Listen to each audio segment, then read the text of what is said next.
Hello বন্ধুরা, চলে আসলাম রান্নার রেসিপি নিয়ে।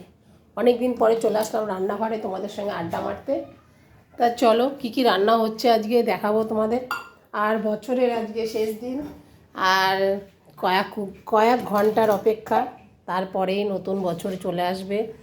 আর আমি আশা করি সবার নতুন বছরটা ভালো যাক, সুস্থ যাক, সবাই ভালো থাকো, এটাই কামনা করি। আর কথা হয়েছে চলো কী কী রান্না হচ্ছে। আর এখানে দেখো আমি চাটাকে গরম করছি, কেন সবাই স্নান করে এসেছি, তা বেশ ঠান্ডা লাগছে, আজকে বেশ একটু ঠান্ডাই পড়েছে।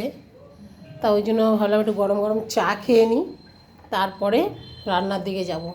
তা রান্না অর্ধেক কি, এই যে এখানে বেতো শাক নিয়ে এসেছে, ঠিক আছে। এটা আমি তো বেতো শাক বলি, তোমরা কী শাক বলো জানি না। এটা বেতো শাক নিয়ে এসছে, তা ভেবেছিলাম বেতো শাকটা করবো। তা এখন দেখছি মূলো নিয়ে এসেছিলো, বেশ টাটকা টাটকা মূলো একদম। তা মূলোর শাকগুলো দেখে আমার খুব লোভ হচ্ছিল, যে রেখে দিলে তো লাল হয়ে যাবে, ফেলে দিতে হবে। তা ভাবলাম মূলো শাকটা আগে আজকে খাবো, কালকে না বেতো শাকটা খাবো। ওই জন্য মূলো শাকটা অনেকটা ছাড়িয়ে নিয়েছি, আর কিছুটা বাকি আছে। তাও তখনই মনে পড়লো যে তোমাদের সঙ্গে একটু শেয়ার করি। আর এখানে আমি ভাতটা ফুটিয়ে নিয়েছি, করে দিয়েছি, পুরো গরম, কিছুক্ষণ পরে ধরালে হয়ে যাবে। তাহলে চলো চাটা খাওয়া যাক, চাটা ঢেলে নিই। গরম গরম চা, বেশ গরম মানে ঠান্ডায় ভালোই লাগে, আমার তো ভীষণ ভালো লাগে। কার কীরকম লাগে চা খেতে জানি না, আর আমার তো চায়ের দোকান আছে, ওই জন্য আরও ভালো লাগে। ঠিক আছে।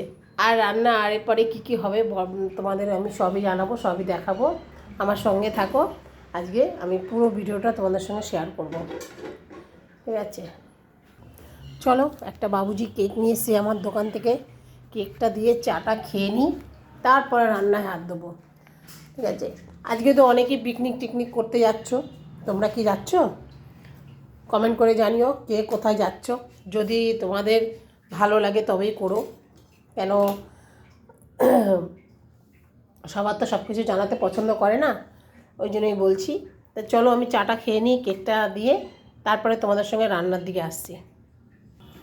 চলো ভাতের গ্যাস ধরিয়ে দিয়েছি, আর আমার চা কেক খাওয়া কমপ্লিট, ঠিক আছে। আর এখানে দেখো, এখানে রয়েছে কাতলা মাছ, ফুলকপি আলু দিয়ে ঝোল, দেখতে পেয়েছ। এটা আমি কালকে করে রেখেছিলাম এই আজকের জন্য, কেন আমার তো সময় হয় না, খুবই মানে ব্যস্ত থাকি। তা ভাবলাম একবারে করে রাখি, গরম করে খাওয়া যাবে। তা আমি রান্না করে পুরো একদম আলাদা করে সরিয়ে রেখেছিলাম, এটা কোথায় ধরাধরি ছোঁয়াছুঁই কিছুই হয়নি। এই আমি এখন এটাকে গরম করছি, বুঝতে পারছো, পুরো ফুটিয়ে নিচ্ছি এটাকে ভালো করে। আর এখানে ভাতের গ্যাসটা ধরিয়ে দিয়েছি, ভাতটা ফুটিয়ে ভাতটা হয়ে যাবে। আর এখানে আমার শাকটা পুরো কমপ্লিট হয়ে গেছে বাছা। তা চলো আমি শাকটা ধুয়ে নিই। চলো দেখো, একটু মনে হলো যে না ডাল করি, কেন আমার ছেলে তো মাছ ফাছ কিছুই খায় না, তাই একটু মুগ ডাল বসিয়ে দিলাম। আর একটু লাউ আছে, লাউ দিয়ে মুগ ডাল করবো। মানে ঘরে যদি 5 জন থাকে 5 জনের মতন রান্না করতে হবে, কে কী খাবে সেই চিন্তাধারা করে। একজন একভাবে রান্না করলে হবে না, যে মাছের ঝোল ভাত করলাম হয়ে গেল, সেটা হবে না। যে যেটা খাবে আলাদা আলাদা করে করতে হবে। চলো বন্ধুরা, ভাত তো এখানে হয়ে গেছে, এই দেখো গরম গরম ভাত একদম ধোয়া উঠছে। আর এখানে ডাল বসিয়ে দিয়েছি, লাউ কেটে, এই দেখো লাউটা শুকিয়ে যাচ্ছিলো বলেছিলাম, লাউ কেটে ডাল বসিয়ে দিয়েছি। আর এখানে মাছের ঝোল গরম হয়ে গেছে, আর ওখানে মূলো শাক ভাজবো, ধুয়ে রেখে দিয়েছি। আজকের মেনু এই অবধি, ঠিক আছে। তা আমি ভিডিওটা এখানেই শেষ করছি। ভালো লাগলে লাইক করো, কমেন্ট করো, শেয়ার করো প্লিজ। Tata bye bye. আমি পরে আবার তোমাদের সঙ্গে দেখা করব, মানে পরে আবার আসবো, ঠিক আছে। টাটা।